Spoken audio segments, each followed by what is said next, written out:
नमस्कार दोस्तों, आपका हमारे चैनल पीयू स्टोरी टेलर में स्वागत है।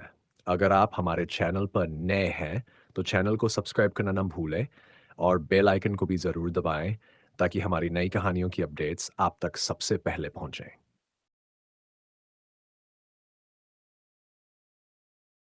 कहानी वो कौन थी?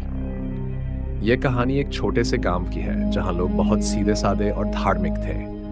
उस गांव में रामू नाम का एक युवक रहता था जो पढ़ाई के लिए शहर गया हुआ था। रामू कुछ समय के लिए गांव वापस आया था। गांव के शांत माहौल में कुछ दिन बिताने के बाद उसने सोचा कि एक दिन पास के जंगल में जाकर घूम आया जाए। उसने अपनी माँ से कहा कि वह शाम तक लौट आएगा। जंगल गांव के पास ही था, इसलिए उसकी माँ ने उसे जाने दिया। रामू जंगल की ओर चल पड़ा। धीरे धीरे वह जंगल के अंदर गहराई में चला गया। उसे यह पता नहीं चला कि वह कितनी दूर आ गया था। अचानक उसे महसूस हुआ कि सूरज डूबने वाला है और आसपास अंधेरा छाने लगा है। वह वापसी का रास्ता खोजने लगा, लेकिन जंगल बहुत घना था और वह रास्ता भूल चुका था। उसे अपने आसपास केवल पेड़ों की सरसराहट और पक्षियों की आवाजें सुनाई दे रही थी। अब वह घबरा चुका था और जल्दी से गांव वापस जाना चाहता था। अचानक उसे जंगल के बीच एक धुंधली सी आकृति दिखाई दी। वह एक महिला की परछाई थी। महिला सफेद साड़ी पहने हुए थी और उसके लंबे काले बाल उसके चेहरे को ढक रहे थे। रामू ने सोचा कि शायद वह गांव की कोई महिला है जो उसी की तरह रास्ता भटक गई है। उसने साहस जुटाकर उस महिला से पूछा, आप कौन हैं और यहाँ क्या कर रही है? महिला ने धीरे धीरे अपना चेहरा उठाया, लेकिन रामू को उसका चेहरा साफ दिखाई नहीं दिया। उसकी आवाज बहुत धीमी और भयानक थी। उसने बस इतना कहा, मैं खो गई हूँ, क्या तुम मुझे मेरे घर तक छोड़ सकते हो? रामू ने सोचा कि वह उसे गांव तक छोड़ देगा, फिर वह खुद भी घर चला जाएगा। उसने कहा, ठीक है चलो।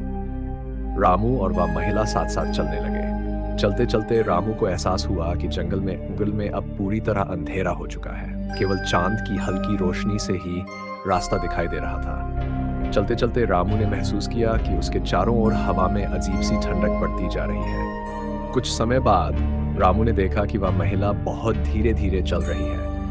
उसने महिला की ओर देखा और पाया कि उसका चेहरा अब भी उसके बालों से ढका हुआ है।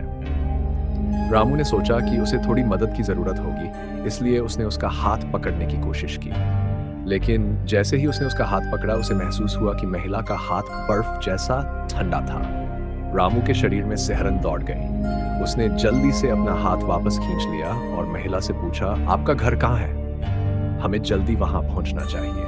महिला ने कोई जवाब नहीं दिया, वह बस आगे आगे चलती रही। कुछ ही देर बाद रामू ने देखा कि वे दोनों एक पुरानी खंडहर जैसी हवेली के पास पहुंच गए थे। हवेली के दरवाजे खुले थे और अंदर से अजीब सी आवाजें आ रही थी। रामू ने डरते हुए महिला से पूछा, ये आपका घर है? महिला ने धीरे धीरे अपना सिर हिलाया और फिर उसके मुंह से एक भयानक हंसी निकलने लगी। वह हंसी इतनी डरावनी थी कि रामू के पैर वहीं जड़ हो गए। अचानक महिला ने अपना चेहरा ऊपर उठाया और रामू की ओर देखा। उसका चेहरा विकृत और भयानक था।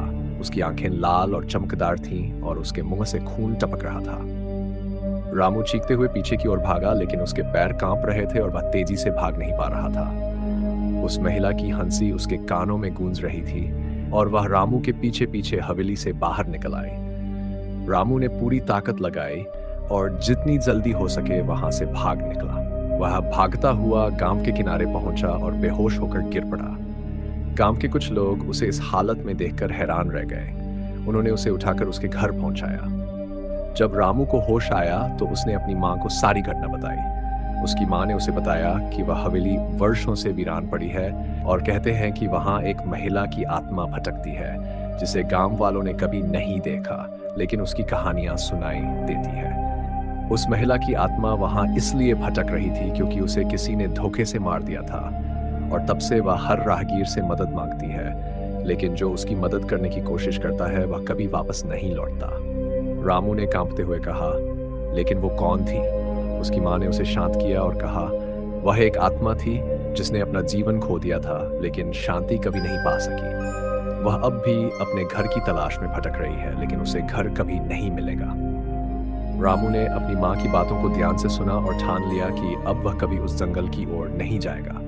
वह रात रामू की जिंदगी की सबसे भयानक रात थी, जिसे वह कभी नहीं भूल सका। अंत इस कहानी से हमें यह सीख मिलती है कि अनजान जगहों और अजनबी लोगों से सावधान रहना चाहिए। कभी कभी जो दिखता है वह सच नहीं होता। कुछ रहस्यों को समझने के लिए उन्हें अनुभव करने की जरूरत नहीं होती।